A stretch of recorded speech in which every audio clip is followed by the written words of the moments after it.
We've seen what the 12-week child appears on the ultrasound screen. And we have also seen the mechanics, the actual steps of a 12-week abortion. Now, for the first time, we're going to see a film made with real-time ultrasound imaging of a 12-week abortion. Bear in mind that this is not an unusual instance, a late abortion. This is one of the 4,000 or so a day done every day in the United States. This film was made at an abortion clinic. The physician who performed the abortion was a young man who was working in 2 different abortion clinics at the time. He had already done close to 10,000 abortions in his young life. When he was asked to attend the editing session to view the film, he was so appalled at what he had done that he left the room momentarily, came back to finish the editing, but never again did another abortion. The young woman who used the real-time ultrasound camera was a feminist and a strong pro-abortionist, but she too was so moved by what she saw at the editing session that she never again discussed the subject of abortion. Now, let's turn to the actual film itself. We are now looking at a sector scan of a real-time ultrasound imaging of a 12-week unborn child. The child is orientated in this direction.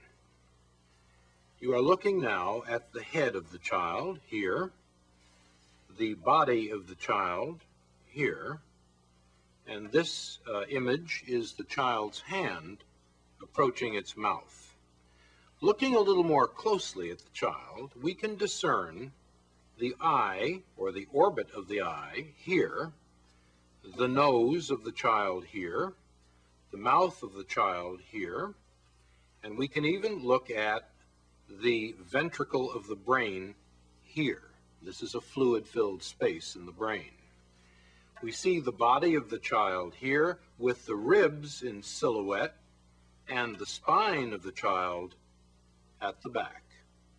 This rather granular area of tissue at the top of the sector appears to be the placenta, or afterbirth, of the child. And we can begin to see down here the thighs, the lower extremities of the child coming off the body in this manner. Now, let's move to the action. We now see the heart beating here in the child's chest. The heart is beating at a rate of approximately 140 a minute, and we can see the child moving rather serenely in the uterus. One can see it shifting position from time to time. It is still orientated in this manner, and the mouth is receiving the thumb of the child. The child again is moving quietly in its sanctuary. Now, this shadow which we are seeing down at the bottom of the screen is the suction tip. We have colored the suction tip deliberately in order for you to discern it more clearly. But the abortionist has now dilated the cervix and is now inserting this suction tip, which you can see moving back and forth across the screen. You will note that as the suction tip, which is now over here, moves toward the child will rear away from it and undergo much more violent, much more agitated movements. The child is now moving in a much more purposeful manner. Its orientation changes from time to time. It is rearing again here. Now, the suction tip has not actually touched the child, even though the child is extremely agitated and moving in a violent manner. But the child has now moved back to the profile view, and the suction tip is flashing once again across the screen. The child's mouth is now open, and we will see that again on a freeze frame in a moment. But this suction tip, which you can see moving violently back and forth on the bottom of the screen, is the lethal instrument which will ultimately tear apart and destroy the child. It is only after the fluid has been broken, the sac has been disrupted, that the tip will actually come against the child. But we can see the tip moving back and forth as the abortionist seeks the child's body. Once again, we see the child's mouth wide open in a silent scream in this particular freeze frame. This is the silent scream of a child threatened imminently with extinction. Now the heart rate has speeded up dramatically, and the child's movements are violent at this point. It does sense aggression in its sanctuary. It is moving away. One can see it moving to the left side of the uterus in an attempt, a pathetic attempt, to escape the inexorable instruments which the abortionist is using to extinguish its life. Now the heart has again perceptibly speeded up. We can time this at approximately 200 beats per minute. And there is no question this child senses the most mortal danger imaginable. The membrane has now been punctured and the fluid has escaped. One no longer sees that large reservoir of fluid surrounding the child. But once the fluid has been drained off, the suction tip has now been firmly clamped to the child's body, and the child is being pulled in a downward direction by the abortionist's suction tip with the negative pressure applied to it, and the body is now being torn systematically from the head of the child being in this direction here. I am now outlining the child's head.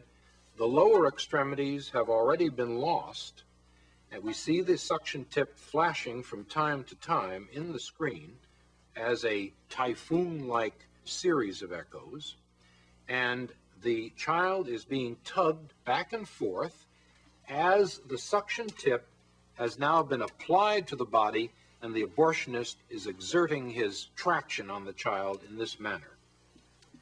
The child's head is still discernible here.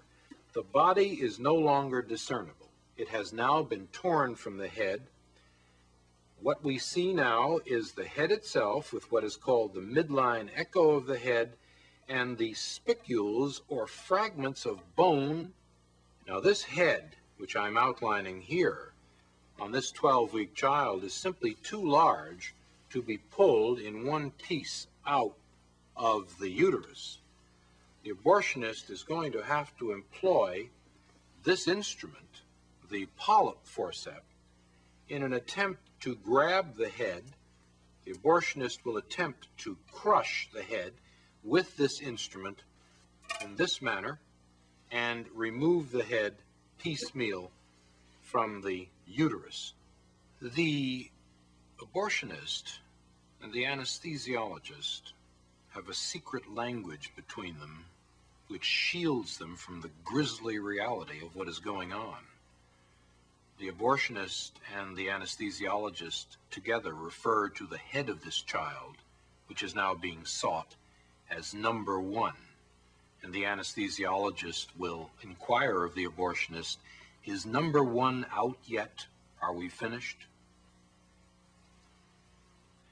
We now see intermittently the shanks or blades of this instrument appearing in the image here. The head tends to float freely in the uterus. Here are the shanks or blades of the instrument coming across here. And the head is now being locked on by this polyp forceps, and the head is being pulled down toward the cervix.